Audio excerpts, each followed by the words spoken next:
So good afternoon, everybody. Thank you for attending one of two racial equity learning bursts for this collaborative year. And we're very excited to have We Are, which we've had before with us. We have Dr. Rhonda Taylor Bullock, and we also have Brittany De La Rosa, who are from We Are. And we're very excited as they come to us this week and next week to talk to us about racial equity and what that means in our itty bitties lives and our food systems. So without further ado, and to be a good steward of your time, I will turn everything over to Dr. Rhonda Taylor Bullock, and Brittany De La Rosa. And if you, as always, if you have any questions as we go along, I will look at the chat. Emma will look at the chat. Feel free to put them in the chat, and we'll let you know as we go along. Okay. Thank you. Awesome. Good afternoon, everyone, and thank you for being here. My name is Brittany Del Rosario. I am the Children and Families Program Coordinator with We Are, and my pronouns are she, they. And I'll let my co-facilitator introduce herself. Good afternoon, everyone. It's so good to be in the space with you all. I see some familiar faces and some new faces as well. My name is Dr. Rhonda Taylor Bullock. I am the co-founder and lead curator here at We Are. Awesome, thank you so much. So we're gonna spend the next hour and 15-ish going through this work together for our racial equity and literacy kits in Farm to ECE. So thank you all for allowing us to be here in this space with you. Next slide. The very first thing that we do like to do is a land acknowledgement. So before we begin, it's important to understand that we cannot do this work without first acknowledging that we are living and learning and loving on stolen land.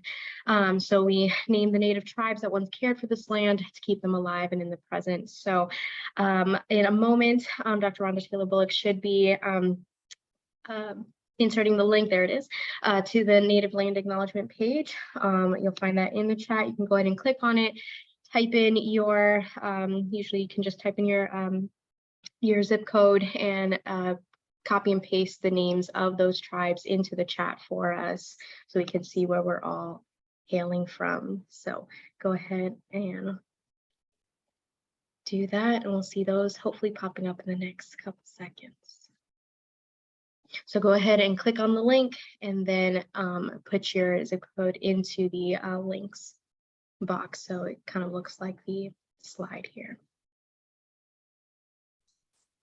Sorry, I may be being unclear. So if you click on the link in the chat, you can then find the website and then type your zip code into the websites. There we go.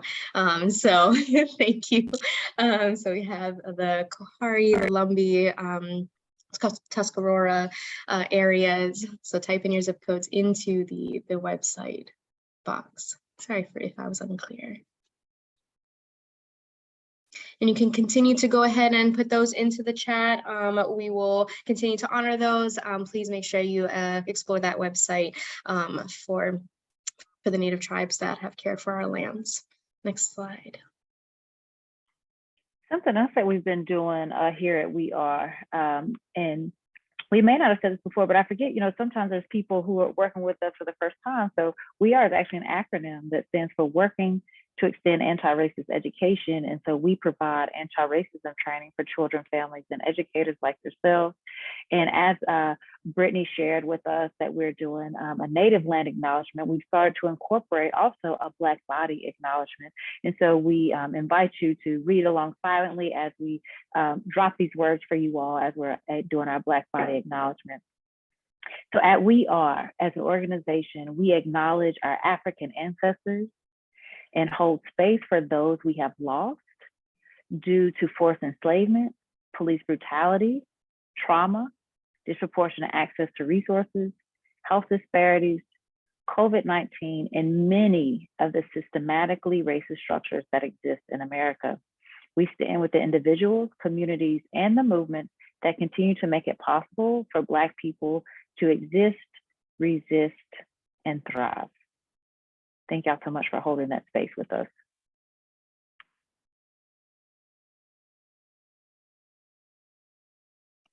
Definitely forgot I was muted. What we like to do next is connect to community. This is a practice that we've borrowed from Spirit House. In a moment, you will be placed into breakout rooms where you'll introduce yourselves to each other. And you're going to share your name, your pronouns, your role in the community, and what you're bringing to that space. And those directions have been dropped into the chat as well. So I'll model that for us. So again, my name is Brittany Del Rosario. My pronouns are she, they. I am the Children and Families Program Coordinator with We Are, and I am bringing to this space restful resistance. So a nice quick introduction, no long essays, y'all, just nice quick introduction. So in a moment, Dr. Taylor Bullock is going to place us into those groups when you're ready, and then we'll see you back here in just a minute or two. Quick introductions.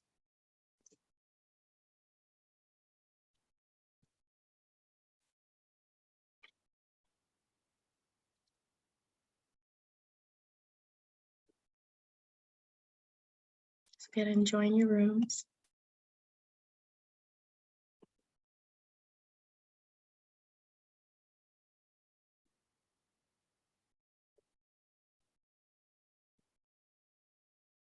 Let's see, it should have moved people automatically. Hopefully that you see something that's popping up. And if not, maybe we can help get you in those rooms. And I think a couple of folks are doubled, so we may need to move some folks around. Like I see Melissa might be in a room by themselves. Stepping up and stepping back. If you are usually the type of person that speaks a lot and you have a lot of ideas and a lot of things to say, that's great. We want you to be mindful to kind of step back and let others that may not be as, there may be a little bit more hesitant to share, to step up to be able to speak. We also invite you all to be present during the session, and these are the ways that you can do that. Be mindful of reactions to content and dialogue in your body, like how is your body responding to this learning? We invite you to check your defensiveness when it arises and to make space to listen. We also hope that in this space that we utilize gracious honesty when communicating with one another. Thank you. And then we want you to focus on saying what you mean. So considering your purpose in sharing before you share, avoiding generalizations, using I statements, and one of our important ones here, so apologize for the impact of our comments more than our intent. Sometimes what we mean may not always be what we intend, but the harm may still have been caused by what we said. So we want to make sure we're apologizing for the impact more than the intent. And then lastly, we want to be open and willing to learn. So expect and lean into discomfort. We tell folks, if you find yourself being uncomfortable, rub your ears, tap, press down on the seat of your chair, feel the weight of your body, get grounded, and ask yourself, what about this is making me uncomfortable? And then we want you to lean into that discomfort, because that's the place where transformational learning will occur. We invite you to allow constructive friction, expect and accept a lack of closure, like this learning is ongoing. And we invite you to relinquish the feeling to critique their presentation, instead focus on the content. And I'm sure Sharonda and her team is going to create a space for you all to share feedback. And by all means, please do that at the end. But while we're in the midst of the session, try to focus on the content. Anyone think that we should add anything? And if you have some suggestions, feel free to add them to the chat. Otherwise, we'll keep going. I do know one thing that make sure that Sharonda wanted to know that you all saw her message in the chat, that you do need to bring your food literacy kit to the session. And so Sharonda's holding hers up so that you all can remember what it looks like, because we're going to do a little bit of an intro into looking at that literacy kit. And next week, we'll do a deeper dive with those materials. So just want to make sure you have those, and I'll pass it back to Brittany. Thank you, Rhonda.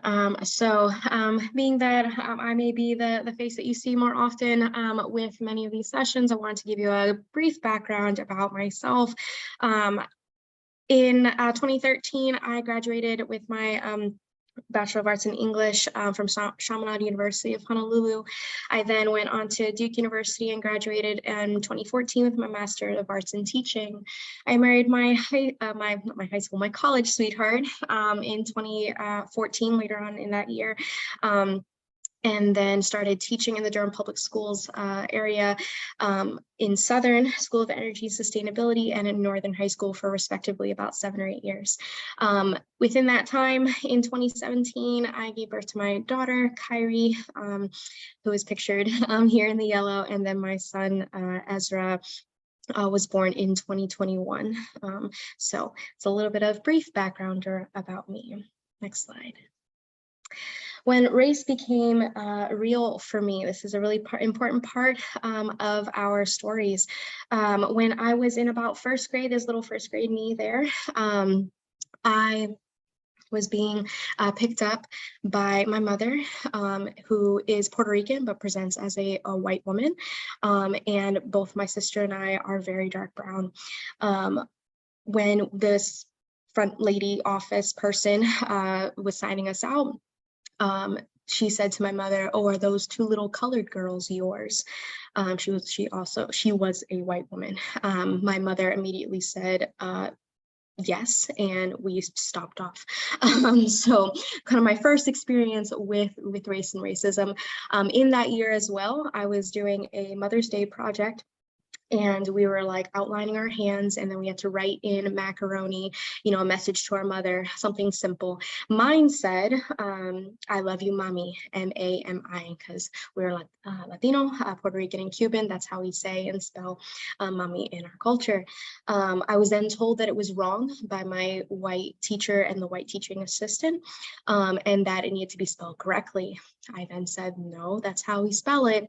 I was then made to compromise. Don't remember that much of that scenario, or that situation rather, but I remember that I was made to compromise, and to this day my mother still has that project, and it says, "I love you, mom," on it, M-O-M.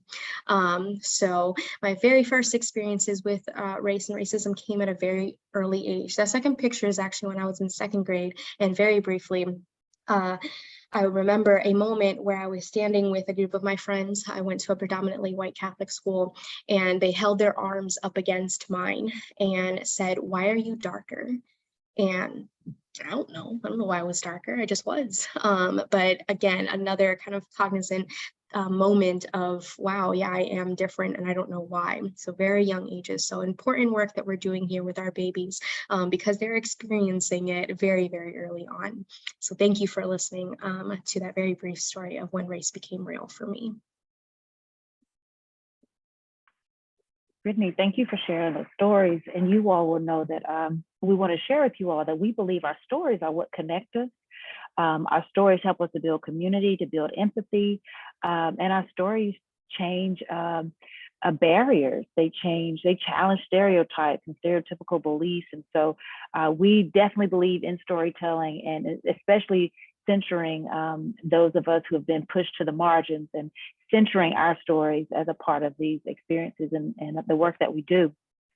So over the next 2 weeks, and your work with us is really rooted in helping you all, and some of you are already on your anti-racism journey, but helping to develop your lens and language. And so we want to spend a little bit of time setting a context for you all and sharing some language with you as we're on this journey, and you all will be doing more work even beyond us, to have access to this language that you can use in your context and better understand, and then also where we want to be, which is towards a racial equity lens. So what Brittany's going to do for us, in the chat, she's going to drop a link to a Jamboard. And what we want you to do, and I'll show you how to use that Jamboard, but we kind of want to set the context and ground ourselves in some terms that we all can understand and use as we move forward. So looking at these 4 words, we want you all to think about what are the first words that come to mind when you see each of these words listed below. Okay, so hold on to those first words that popped out. I'm gonna stop this screen share. Okay, and then I want you all to go ahead and click on that Jamboard link, and hopefully you all have access to it and that we don't have any issues there, because sometimes it might be blocked from us. And so I'm going to pull up the Jamboard and show you how to add a note to this Jamboard. Some of you might be familiar with it and some of you not, but if you use Google on a regular basis, this is definitely a tool that you can incorporate in some of the work or workshops that you all do. All right, so we're in this tool, and what we'd like for you to do, again, our guiding question is, what are the first words that come to mind when you see these terms, racism, white supremacy, racial equity lens? And what you're gonna do is you're gonna go over to this left-hand column over here, where it looks like an icon with a pen, an eraser, a pointer mark, and the fourth one down is a sticky note. You're gonna click on it, and then I want you to type what word, what's the first word that comes to mind? Oh, somebody's already on it. You already put yours. And so once your word pops up, you just move it over, okay? And then we're gonna go to the next slide. You can move through at your own pace, but the arrows at the top help you to move to the next slide with the next term. And so we're gonna take about 2 minutes. Again, just the first words that come to mind as you click through these four terms here. Yeah, it's just the 4 terms. And go in, add your sticky notes. And we just want to see, what do you already think about when you see these words? Okay, so try to put at least one sticky note on each of the 4 slides. And if you have any questions, feel free to private message me or Brittany, and we'll help you gain access to the document.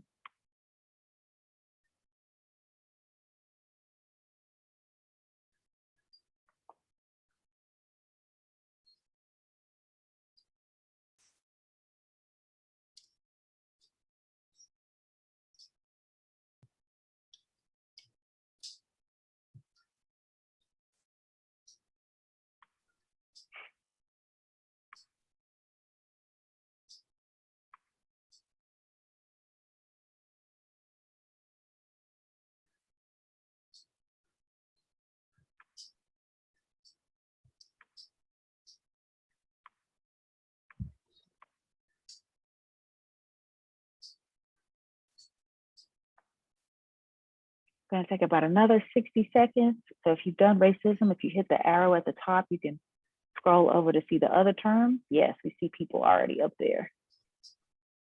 And then we'll just read a few of them.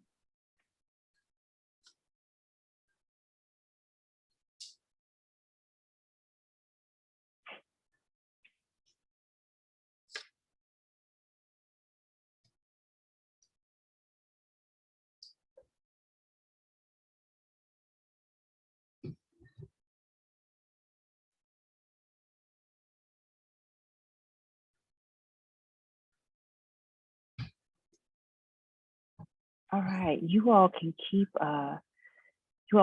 adding to the slides, and I'm just gonna, for the sake of time, I'm gonna read some of the words that come to mind when you all see these terms. So on the racism slide, we have belief, unfair, hate, taught, sad. On white supremacy, we have a harmful, men, KKK. On anti-racism, it's a struggle, right? It is a struggle to do this work, to be anti-racist and lead with an anti-racism lens. And it is work, right? It is definitely work. Free, and maybe even freedom. There can be freedom in doing anti-racism work. Working with uneducated, and then hopefully changing what people have learned, uneducating, or like sometimes we like to say decolonizing people's minds based off of certain understandings that they may have. And then looking at racial equity lens, which is what we want to be moving towards, being able to hold a racial equity lens in the work that we do, which is somewhat new language for us in the educational spaces, in the pre-K, in the early childhood spaces. This idea of having a racial equity lens has been fairly new. So it's having voice, we see open mind, we see view, and we see understanding.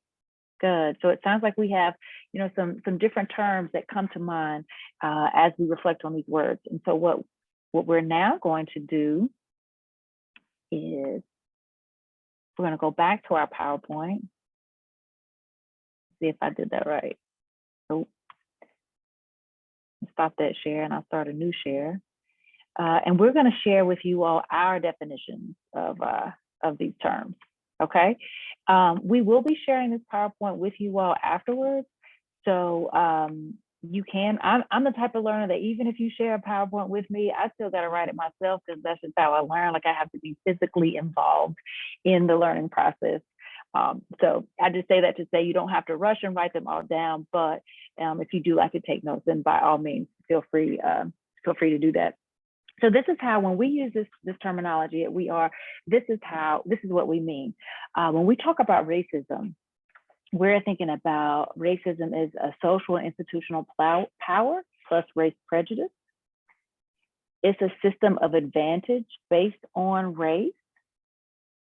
It's a system of oppression based on race. Racism is a white supremacy system. Okay, please note that these first two terms we are pulling like word for word from the Racial Equity Institute, or REI. Tilt your head to the right if you've ever heard of REI before, or maybe attended an REI workshop or session. Some people maybe. If not, you should definitely check them out. But this is how they define it. And so as we're learning this terminology, I want you to think about, how does this relate specifically to the work we do in early childhood centers and in early childhood spaces?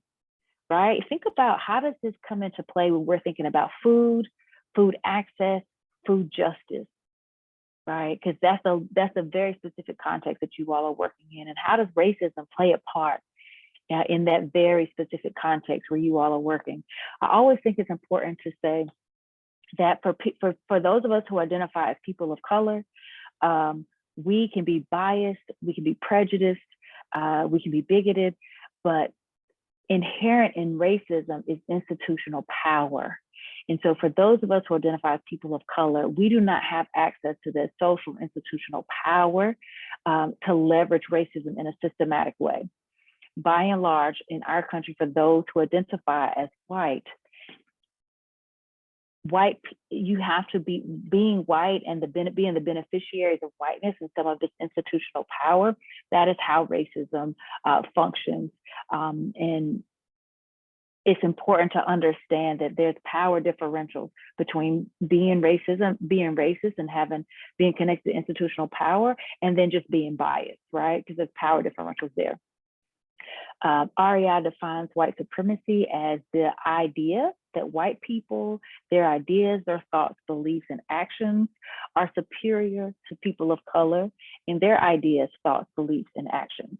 One of the things that I always say that REI misses here is that white supremacy is violent, right? It can be both symbolically violent, like with the ideas and thoughts and beliefs, or physically violent, right?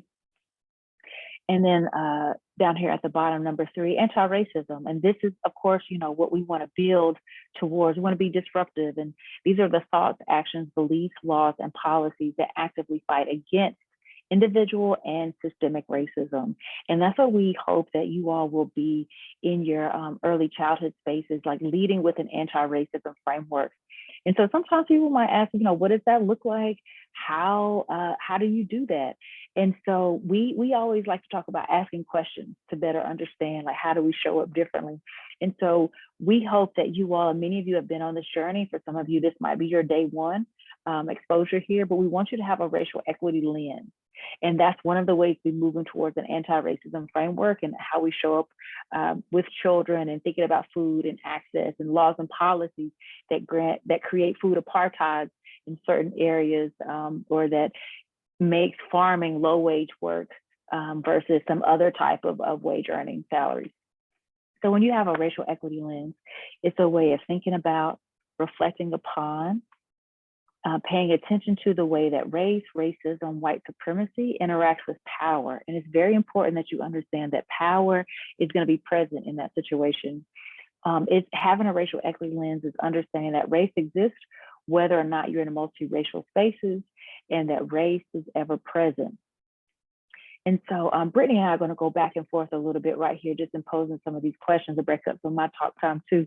But these are some of the questions that we want you all to ask of yourselves as you're thinking about the centers in which you work, as you're thinking about how you're welcoming families and students into those centers and into the curriculum, and how we're helping them to better understand the value of food justice, and understanding where our food comes from, who has access and who does not. Okay, so first we want you all to think about who's included and excluded, and how.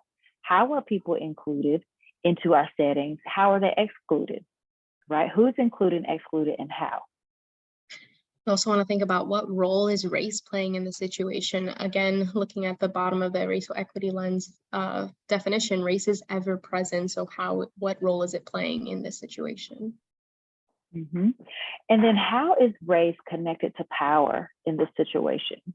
How is it connected to power? Is it power over people or power with people? But recognizing, being able to name that what role race and power are playing within a situation. And then zooming out, how does this situation connect to patterns of racism? So seeing those overall patterns, maybe it's not just, one child in one family, one situation. Is it happening across several different situations? And then lastly, which is where we hope you all land once you've done some of this investigative thinking and question asking, is how can I challenge or disrupt that pattern? Like, where do you hold your power? Where do you have a place of influence, your sphere of influence? Well, how can you speak up? How can you advocate? How can you stand alongside a family whose story whose maybe their voices aren't being respected or represented well? And how can you use your position of power to disrupt whatever that pattern is? So the next portion that we're going to go into talks about how we can start to move forward with more of a racial equity lens and thinking about windows and mirrors and thinking about literacy in terms of exposure, age-appropriate exposure for our children through books and what they're viewing and what they're seeing and reading, or what you're reading to them if they're too young. So what we want you to do, we're going to in a minute show you a video about windows and mirrors, but we want to pose these questions to you to kind of reflect on. You don't have to write them down or anything. You're going to see them again after the video plays. We want to think about, what does it mean to say that our curriculum must represent mirrors and windows for our students? Number 2, why are mirrors and windows important for students of color as it relates to farming and agricultural work? And then thinking about, why are they important for white children as it relates to farming and agricultural work as well? So posing these 3 questions, kind of keep those in the back of your mind as we're viewing the video, and then we'll come back after the viewing and talk about these questions in pairs and then as a whole group.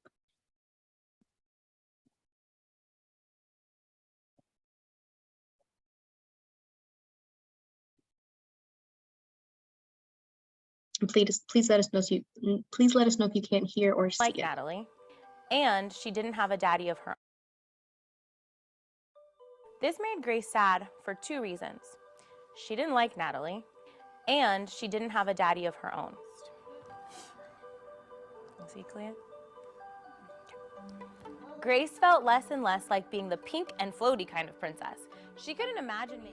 I think windows and mirrors is a nice metaphor to explain the importance of students seeing themselves in text and then students learning about others through text. Touch your nose if your dad doesn't live with you. Yeah, me too. Text selection is really important, and I think when students can see just even the slightest connection, they're so excited. Reach Academy has seen an increase in diversity.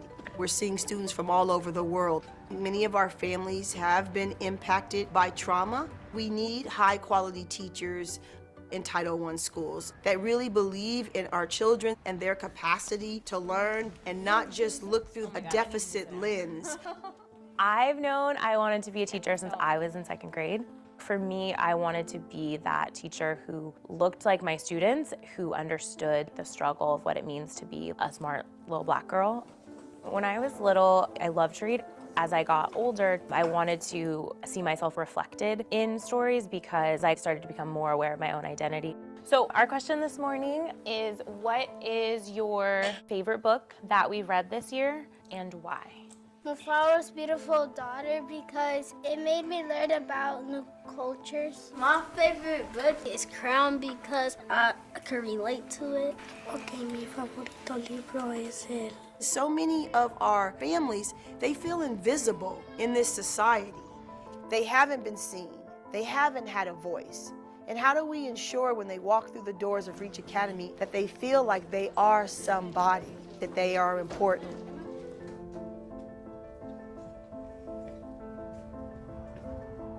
It's really important that students see themselves in all aspects of their classroom and feel valued and respected. It's also really important to foster this understanding of others so that when they grow up, they are able to work with all different kinds of people. We live in a world now where we have to build alliances across differences. I agree. All right, you are gonna get to create a character today.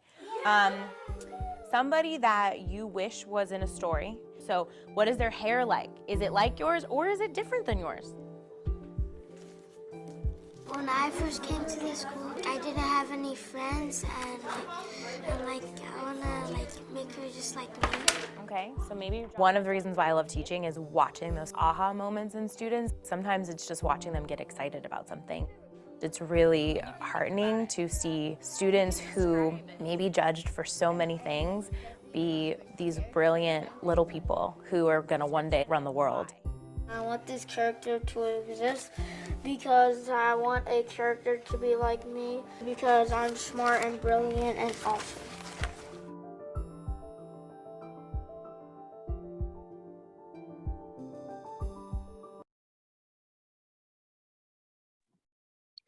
Always wonderful to hear from young children, from young students. Taking what you've seen in that video, we're going to be moving into small groups, more like partners, to discuss these questions. We'll get them also copied and pasted into the chat for your convenience, but thinking about what does it mean to say that our curriculum must represent mirrors and windows for our students. Why are mirrors and windows important for students of color as it relates to farming and agricultural work, and why are they important for white children? So, Dr. Bullock, are you ready with the breakout rooms? Yes, but I just realized that I need to copy these questions real quick so that we can have them in the chat for folks once they get in their breakout rooms. I don't know if you all are like me. If the directions aren't like right in front of me, it doesn't matter if people explained it very well, but once I get in that breakout room, it's like, what are we doing? So I got the questions copied for you right there in the chat. So I'm going to open the rooms. If you happen to be in a room by yourself. So we're going to go ahead and get at least one person for each question, just to make sure we're kind of all on the same page here. So can I get a volunteer to answer this first question? So what does it mean to say that our curriculum must represent mirrors and windows for our students? Anyone like to share?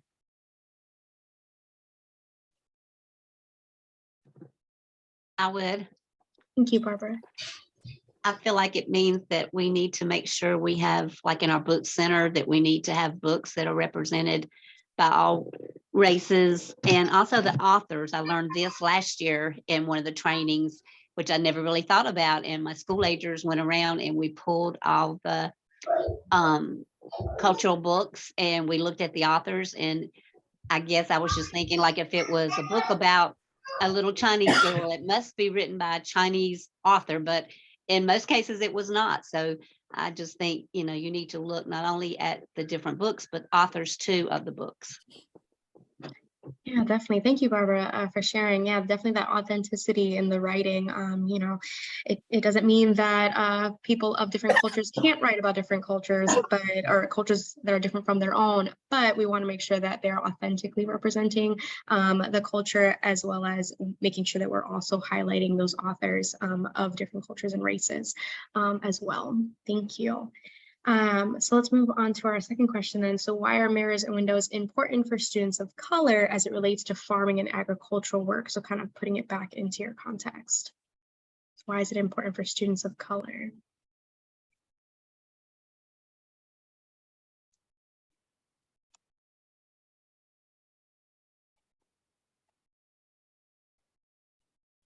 Especially considering the farming and agricultural aspect.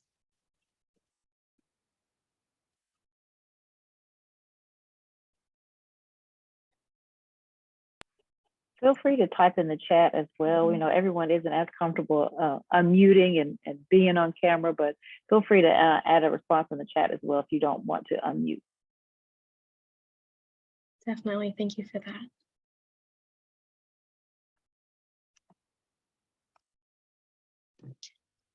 It's me again. Hi, Barbara. I guess, in my opinion, would just to show the children that they are successful, not only like Black workers in the crops, but that there are some Black farmers out here that are producing crops and are in the agricultural fields. You know, we need to show kids more about that aspect, and along with the Hispanic and, you know, all of them, that they're not just crop workers, that they actually are out there, you know, producing the foods and selling the foods. And that's my opinion. Yeah, thank you. Thank you, Barbara. I agree with Barbara. Thank you. All I see is iPhone, so I don't have a name there, but Estelle. Estelle, thank you so much, Estelle.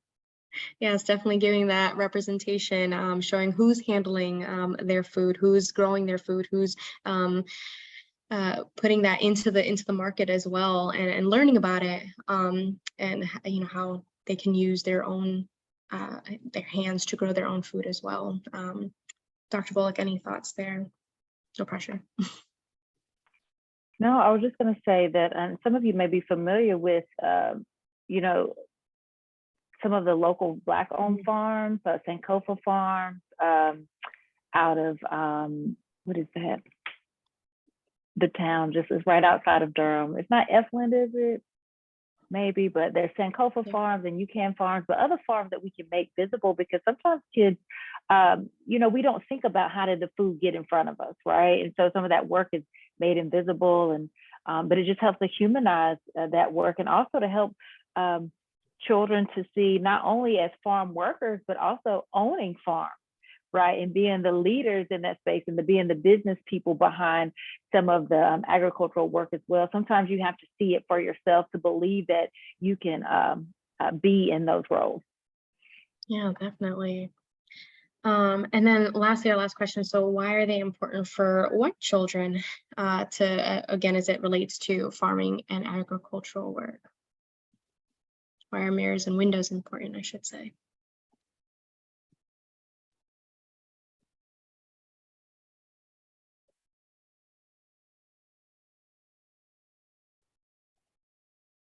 So we kind of saw for children of color, students of color, you know, that representation definitely matters. Why is that important? Not in terms of thinking about, you know, representation for white children, but why should they see more authors of color, more characters of color, more farming and agricultural work, people of color in those areas as well? Why is it important for white children?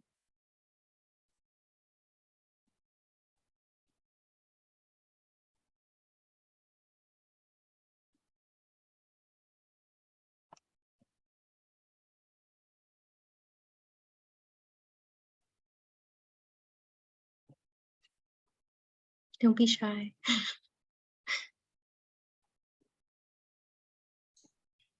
Did you see what was in the chat, or did you need me to read it as a response?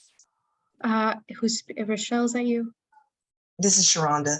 Oh, Donna oh, Marsh. okay. Donna Oh, Marsh. yes. Sorry, Sharonda, go ahead. I saw Rochelle unmute as well.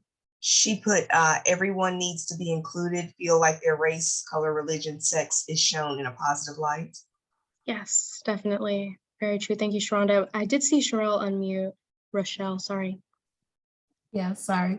So I think when we answered this question, I was just saying that for the white children, for me, I need them, you know, continually see value in other cultures.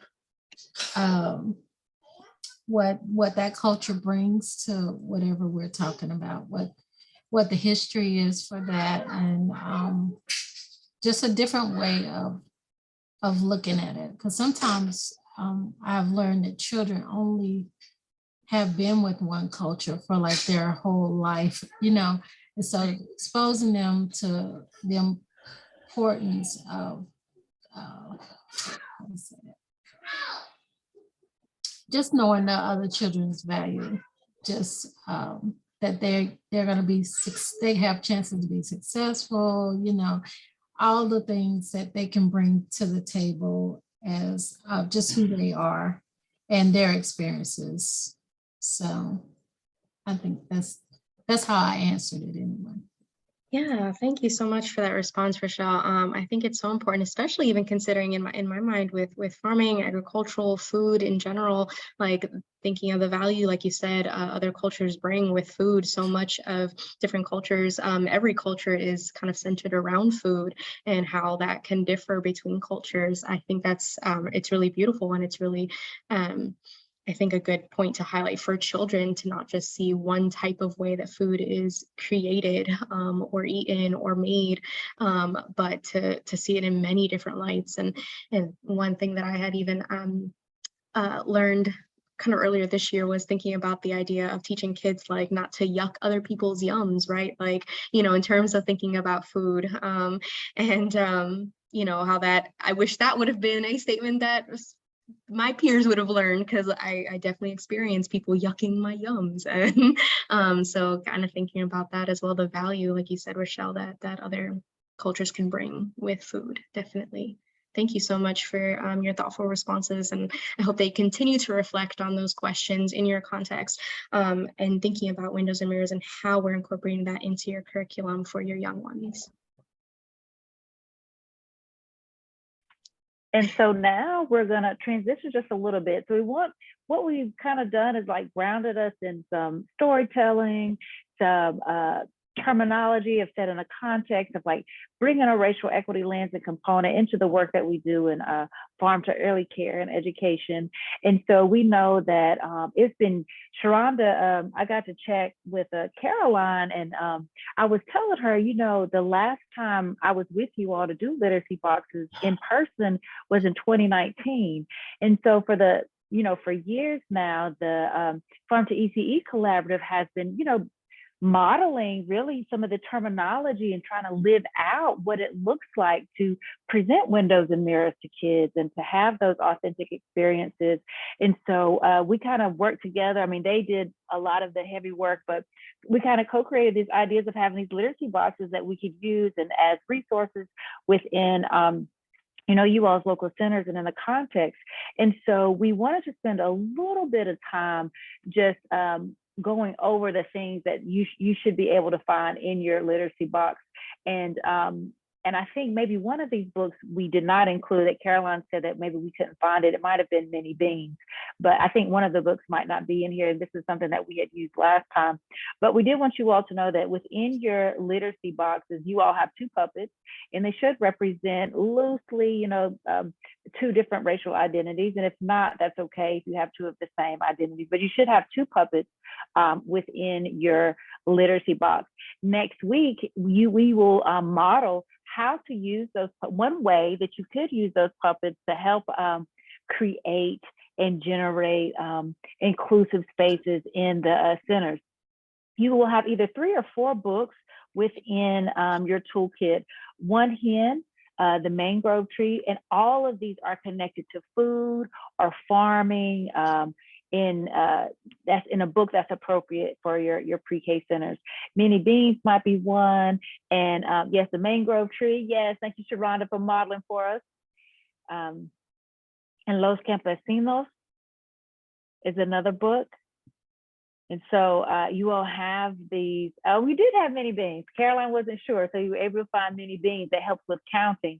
And Sharonda may share with you all, she may already have, there are some videos of some teachers reading the text and then showing some activities that they've done with those books. Sharonda, I found the email where you had shared those videos with me years ago as we were preparing for this session.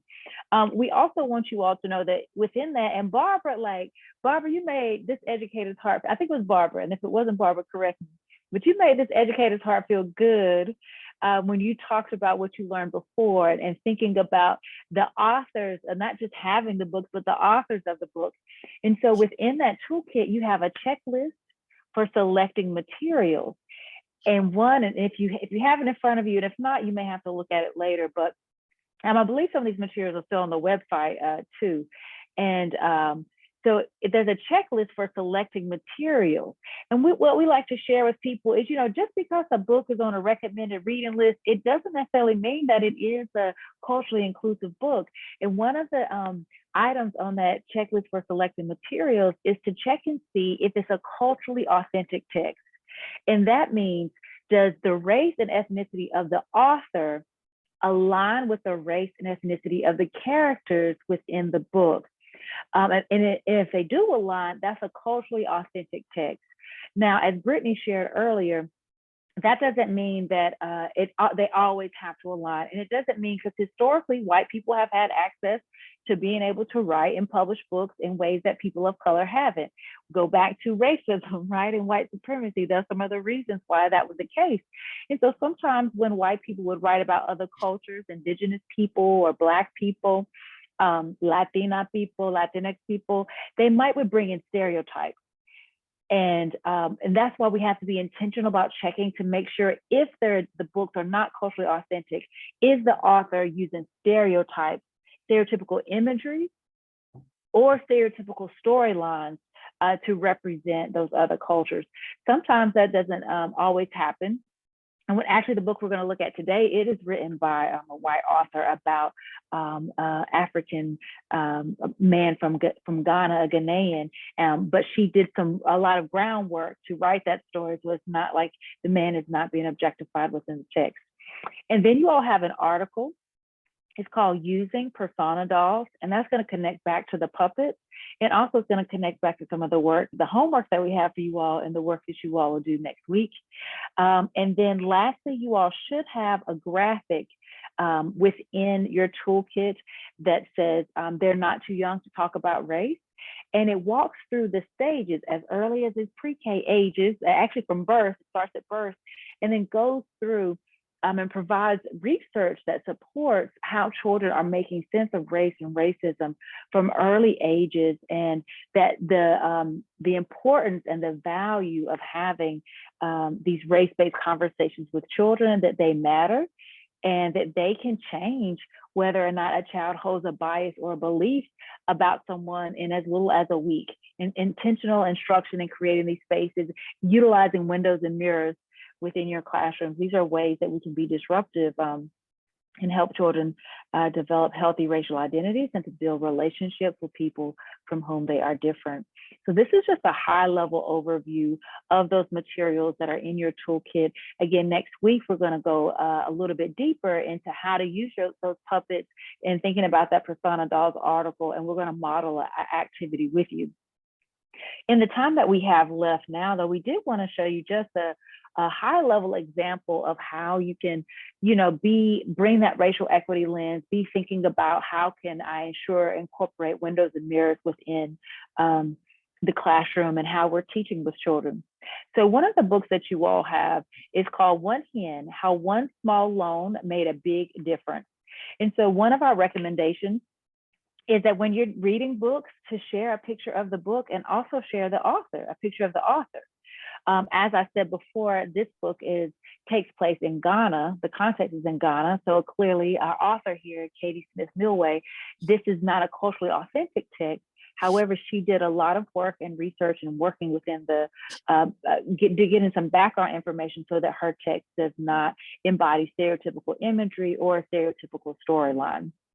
And so also, this is one way to check yourself if you're showing the books and the authors, if you go through and you're recognizing that all of your authors are all white, or they're all male, or maybe there's people within your classroom, they can't see themselves in the authors. This is a visual reminder, hey, I need to rethink some of the books that I'm sharing with my kids. Also, when you have a book that is by a person of color, it helps everyone see that, hey, Black people are authors too. Black people write books, or Black people are illustrators, or brown people write books, and brown people are illustrators. Even if you have like a bilingual text or dual language text that humanizes and celebrates language diversity, and having authors to show that's really powerful for young kids to see. So we recommend sharing that imagery. And in this particular book, the main character is actually based on the true life story of Kwabena Darko of Ghana. And it's a story about the work that he did and using money and a small loan to literally make a difference in his community. And especially because this isn't a culturally authentic text, it's very important, I believe, to share the real life image of the centerpiece story of this text. then we also highly recommend, and in particular, like especially when people may not be local or United States based, like we sometimes feel some type of way about people who are immigrants or from different countries or continents. It is really helpful to teach also geography while you're doing this.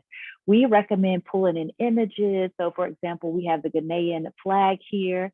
I also have language that Ghana is a country on the African continent, because some people and maybe some of us or some kids and the way it's taught in society as if Africa is a country.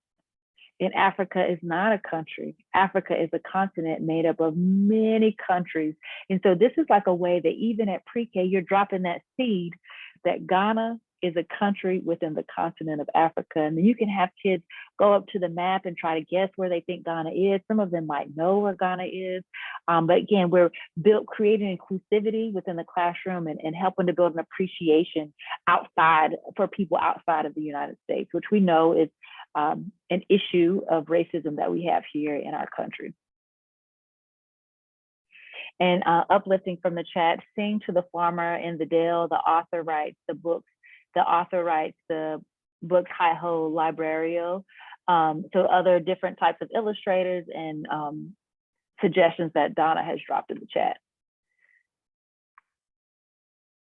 And so these are just some additional things that you can think about with that specific book of One Hen. I've already shared the first two bullet points with you all, the power of that imagery.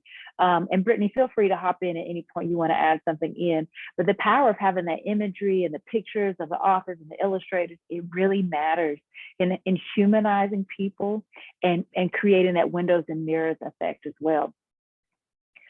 We suggest with this particular book, after reading it, tell students that Kojo, who's the main character in the book, he found a way to use one hen to support his community. And again, this is based on a true story. I don't know if your students are like maybe some older kids, but they really get into it if they know that it like really happened in real life, And so one of the questions that we think you could ask is, how could, ask your class, how could we use our garden to support our community?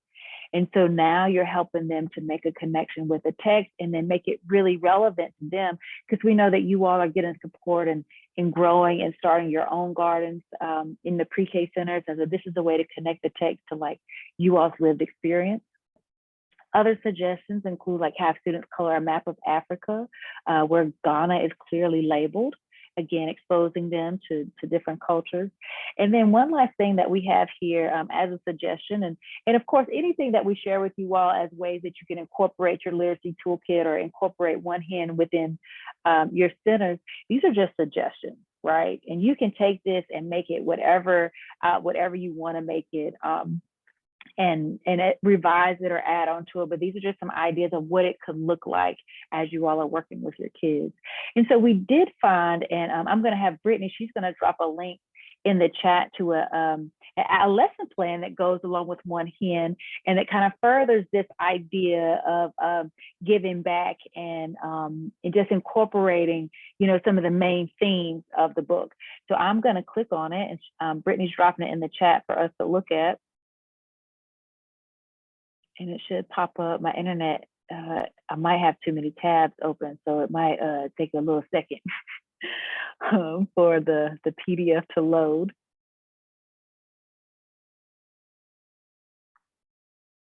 I'm not going to read this to you all. You can look at it for yourself. But this is just an additional add-on activity that you can use with One Hen. This is not our lesson. This is something that in doing some of our research that we found on the internet that we thought would be age appropriate in a pre-K center. But the gist of it is emphasizing one of the themes in the text about starting a business or using money to support your community or to help others within your community. And it's just instilling that value of community within the center and among the children. And so part of this involves milk cartons, which I remember doing activities with milk cartons as a young child, but it has a foldable here and decorations that you can print out for kids to decorate a milk carton, and basically turning it into a little bank where kids can take within their community or homes and get small penny donations here or there, and whatever money that you all use. Thinking about how you all, as a center, could use those funds to help people out in your community, or make a donation to maybe a local farming organization, or just a way of helping them to connect not only what they learn in the text, but to how they can embody some of those common themes of giving and sharing and supporting your community in real life. And it kind of brings the text to fruition for them and helps them to build an even deeper context there. So I'm going to stop sharing. We've shared a lot of words. It's a lot of information that we've given to you all right now. It's a lot to process. And so we wanted to take a minute to pause and see if you all had any questions about what we've shared with you so far, the lesson activity, or just any of the terminology or things that we've talked about here. Any questions as it relates to trying to use your literacy toolkit? Again, this was just a beginning intro to it. We're going to model a lesson again next week using the puppets, because we found that more people struggle with, okay, what am I supposed to do with these puppets? And so we're going to model that for you all next week. But any questions that you all might have, feel free to type it in the chat, or you can unmute.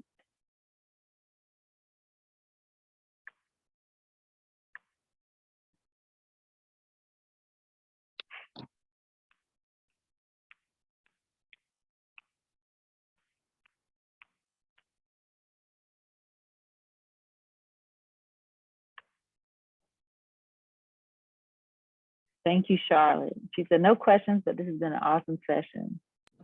We were hoping that you would learn something in here.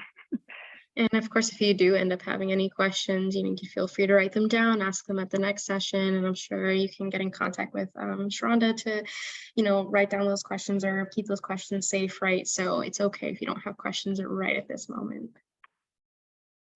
Yeah, I really enjoyed this training. It was very interesting. Thank you, Barbara. And each center should have a literacy kit. If you have not received yours by now, please check with your partnership, because we did give them out at the beginning of this year to make sure that you would have them in time for today, okay?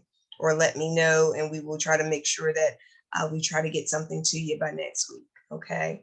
Yes, because it looks like we're missing some of the items. I know we have 3 of the books, puppets, but we didn't have any of the materials that they were talking about earlier. In the kit, there should have been a page that has a QR code.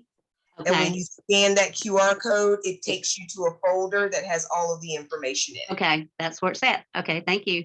No, but that was a great question, Barbara, because it's going to help a lot of people. So thank you for that. Okay, and we didn't have the mini beans book, but we had the other 3. Okay. So then that might be it, because I know Caroline, when she and I were going through it, I know she noted that we might there was issues trying to find mini beans, and so if that one's not in there, I know we didn't provide any direct teaching resources for that book, but we might have had some issues getting enough copies of that one. And sometimes with print and things, and in being in the midst of this pandemic, some things are available and other things are not. So, but Thank you for letting us know that.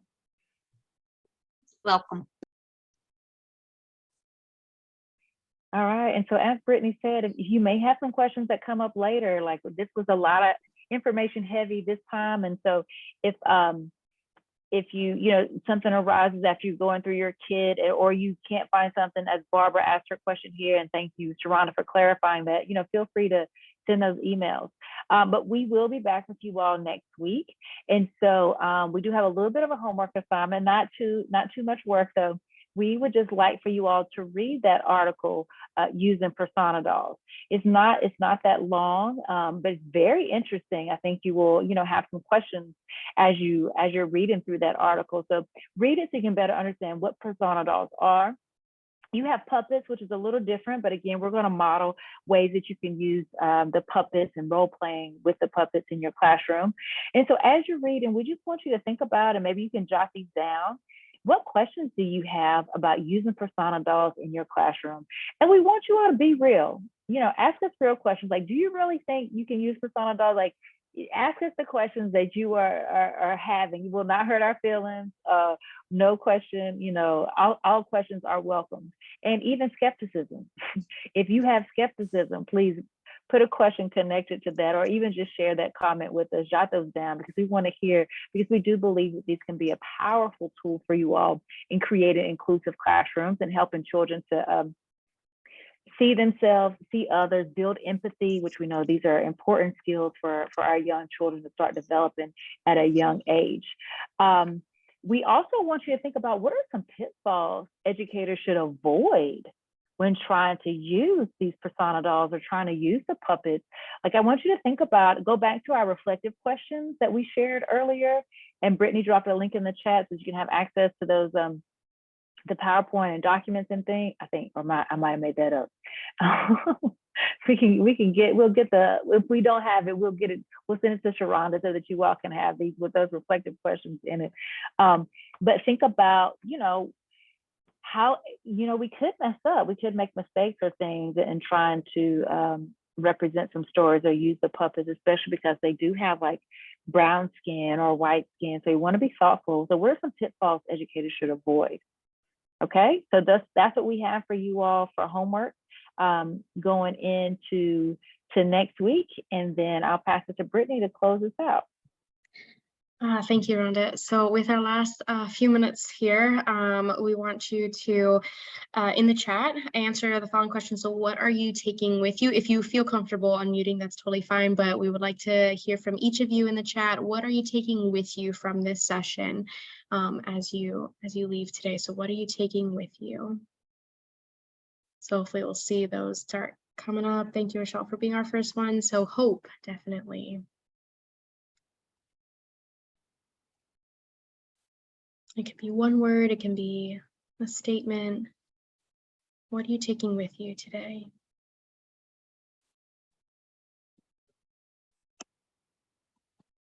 It could be a feeling, it could be something that you learned here today.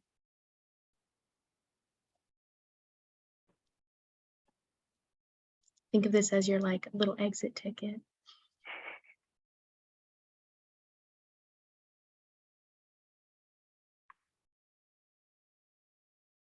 So Charlotte said to allow more opportunities for staff to share their stories, definitely. And not pushing people to share their stories either, but just like welcoming it, right? Because we don't know the stories of harm that could be connected to early childcare setting, or when race became real to them, as Brittany graciously shared with us. So having those stories will connect us definitely. And I just want to echo what Brittany said, like not making people share, but at least inviting them and making a welcoming space for those who feel comfortable. Yeah. Thank you. Anybody else? What are you taking with you? Hopefully you're taking something with you.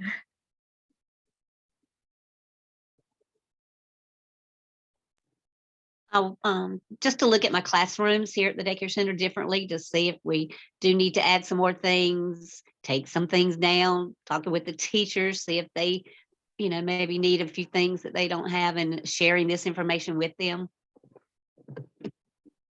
Yeah, bringing that critical eye to your classroom, to your space, what your kids are seeing, looking at it from your children's perspective.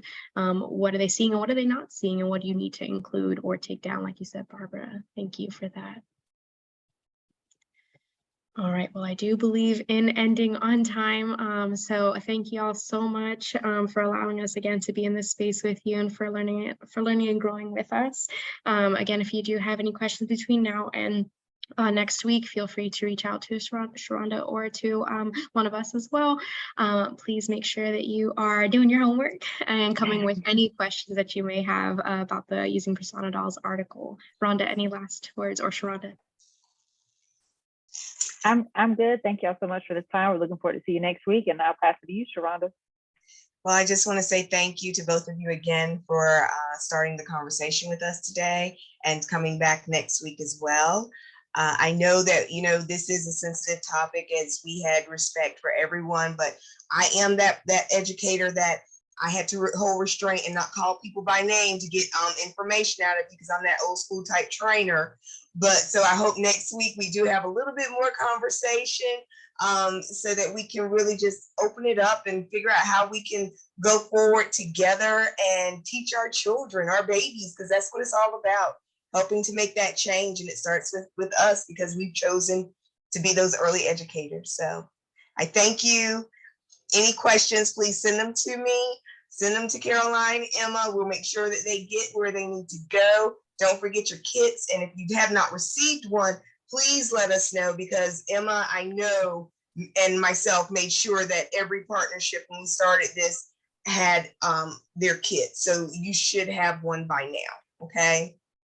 And if that is it, if all hearts and minds are clear, we will see everybody next week. Yay. And Sharonda, if you can hold on for just like